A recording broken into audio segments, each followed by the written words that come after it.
اور سوال پوچھتا ہوں آپ سے، یہ جو برا خیالات ہے، برا سوچ ہے، وہ کیوں آتی ہے؟ اور بعض لوگ کہتے ہیں کہ اس سے ہمارے کنٹرول سے بھی باہر ہے۔ آپ نے جو سوال پوچھا کہ ہمیں برے خیالات آتے ہیں، اکثر لوگوں کو آتے ہیں برے خیالات، برے وسوسے آتے ہیں، خیالات آتے ہیں، سوچ آتی ہے مختلف قسم کی، اور کچھ لوگوں کا کہنا ہے کہ ہمارے کنٹرول سے باہر ہے، نہ چاہ کے بھی ہمارے خیالات ہمیں پریشان کرتے ہیں۔ اصل میں یہ بات سمجھنی چاہیے کہ یہ جو ہمارا دل ہے یا دماغ، یہ دبئی انٹرنیشنل ایئرپورٹ ہے،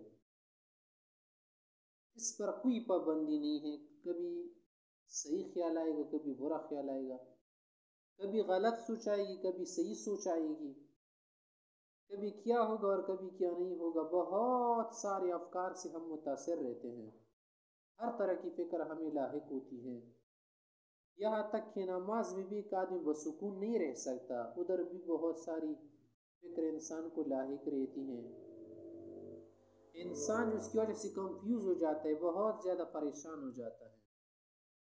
اور آپ کا یہ سوال ہے کہ ان کا کیا علاج کیا جائے اور کیسے انسان بچا جائے، تو میں نے جیسے آپ حضرات کو بتایا کہ دیکھیے یہ جو دل ہے اس پر کسی کو ایسا کنٹرول نہیں ہے کہ آپ اس کو کیا کریں، سوچ وغیرہ کی پابندی لگا دیں۔ ہاں، ہمیں اپنے بدن پر، تمام اعضاء پر کنٹرول حاصل ہے۔ یہ کوئی نہیں کہہ سکتا کہ مجھ سے خود گالی نکل گئی اس کو، یار میں اس کو مار نہیں رہا تھا، خود مجھ سے مارا گیا، اسے کوئی نہیں کہہ سکتا۔ یہ تو دہریوں کا عقیدہ ہے کہ خود سے سارا کچھ ہو رہا ہے، اس میں ان کا خیال ہے کہ یہ دنیا خود سے چل رہی ہے، ازل سے خود سے چل رہے اور سارا کچھ سب خود ہی ہو رہا ہے، اللہ نہیں چلا رہے وغیرہ۔ ایسا بالکل نہیں ہے، سب کچھ ہم خود کر رہے ہیں، اللہ نے ہمیں اختیاری جزی دیا ہے۔ ہاں کچھ ایسی چیزیں ہیں ان میں بھی ہمارے اختیار ہے، اگر ہم اس کو کیا کریں، بروئے کار لائے۔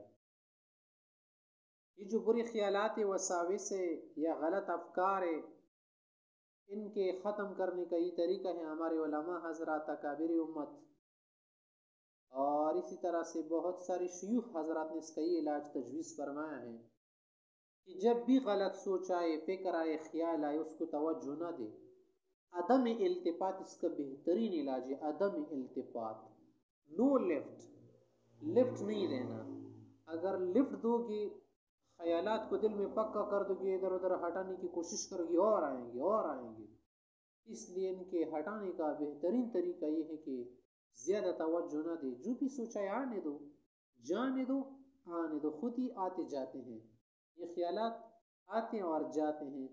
اگر آپ اس کے لیے کوشش کریں کہ میں بالکل بندی کر دیتا ہوں، روک لے تو ناممکن ہے کہ آپ روک لے۔ بہترین علاج یہی ہے کہ بالکل ہی توجہ نہ دے، عدم التفات کرے، بالکل التفات نہ دے، تب یہ خیالات ختم ہو جائیں گے۔ اور یہ جو آپ نے یہ کرنا ہے نا کہ لفٹ نہیں دیں گے، یہی تو تمہارا اختیار ہے نا کہ یہ تو کیا کر لو، بروئے کار لاؤ کہ آج کے بعد سوچنا چھوڑ دو، اور جو سوچا اس کے پیچھے زیادہ نہ لگے، انشاءاللہ اس طرح سے تمہارے خیالات ختم ہو جائیں گے۔ ایک سوال اس موضوع پر دوسرا سوال پوچھتا ہوں کہ بعض لوگ کہتے ہیں یہ شیطان ہمارے ذہن میں وسوسے ڈالتے ہیں، کیا یہ شیطان ڈالتے ہیں کہ ہمارے اپنے ذہن میں خود آتی ہیں؟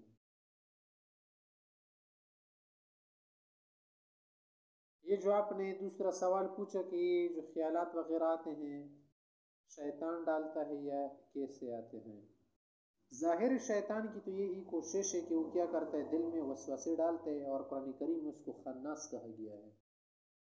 قل اعوذ برب الناس ملک الناس الہ الناس من شر الوسواس الخناس الذی یوسوس فی صدور الناس من الجنۃ والناس۔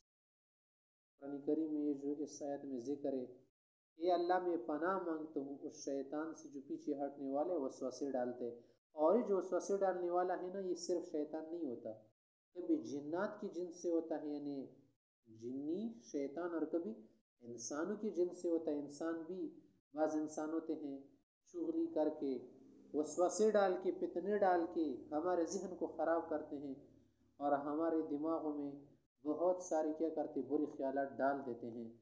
تو یہ انسان اور شیطان دونوں کرتے ہیں۔